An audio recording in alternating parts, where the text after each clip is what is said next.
let's work on this Centipede arcade machine. Before we get too involved, you might have noticed that I haven't posted in a week. That's because I was on vacation in Vegas for the first time. If you're curious what my game of choice was and how I did, at first it was video blackjack, but she and I have broken up. At first I was way up, then I was way down, then I learned to love craps. And at the end I ended up breaking even. So I enjoyed my time and did okay.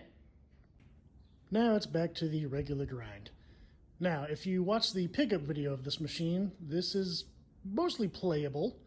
This is mostly going to be cosmetics and preventative maintenance. Now, the most lengthy thing I'm going to do is replacing this control panel overlay. So first we are going to remove it and take off these original graphics that are pretty flaky, coming off, and the best way to do that is with fire.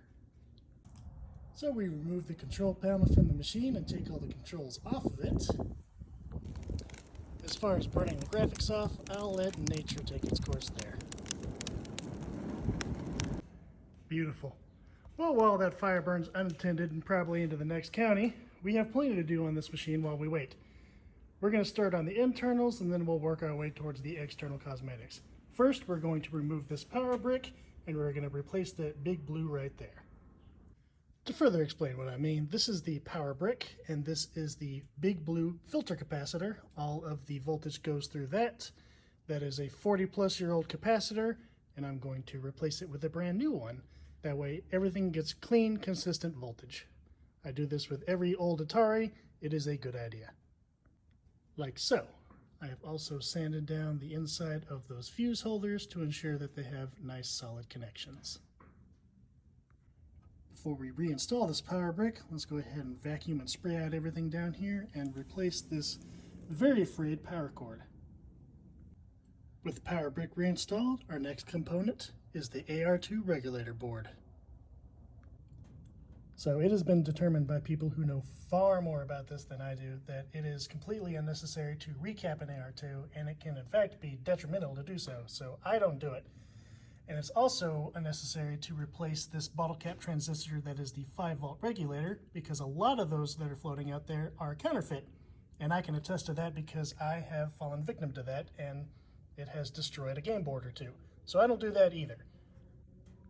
My policy is if it ain't broke, I don't fix it. So all I do for an AR2 is I reflow the pins on the headers for all the connectors. And that is all the preventative maintenance I do for an already working AR2 regulator board.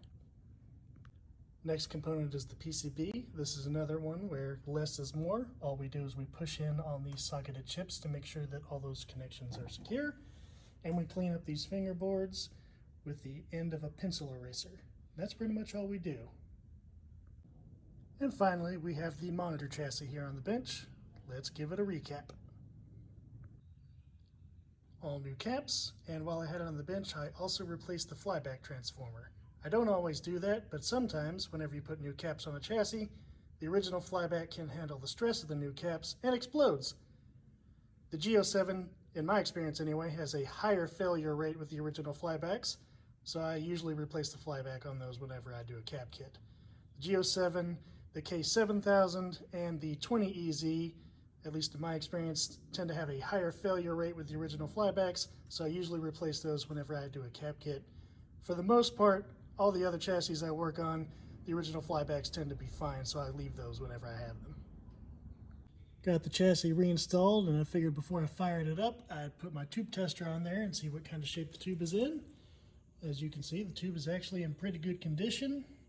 It is unnecessary to fire any monitor juice into this thing, so let's hook that chassis neckboard back up, fire it on, and see what it looks like. Horizontal width needs to be adjusted, but it looks really good.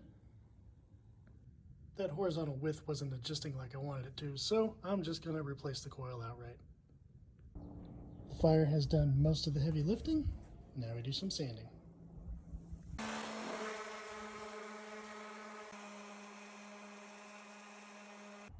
Now that we've sanded it down to bare metal, we'll clean it and then paint it white.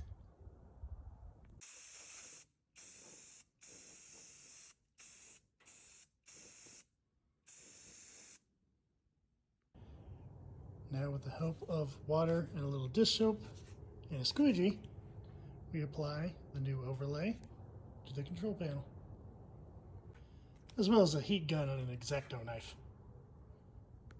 Now we put the controls back together, but before we do, we rebuilt the trackball with new rollers and bearings. We replaced the ball itself with a brand new billiards cue ball, and we replaced the button with a new one.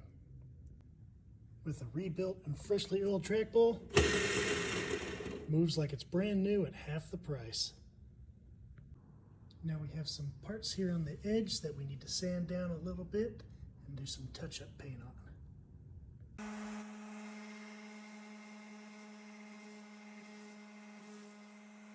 As you can see, I had a blatant disregard for the T-molding as I was doing the touch-up paint. As you can probably guess, that's what's coming off next. Now this marquee light works, but it has been flickering, so I'm going to take that out and replace it with an LED. And we also need to replace our coin door lights and put a new lock on. Now we just need to take a magic eraser to the sides, clean this up a little bit, and move it to the showroom.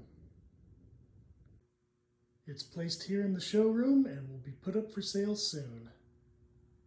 Follow me to see what I fix next.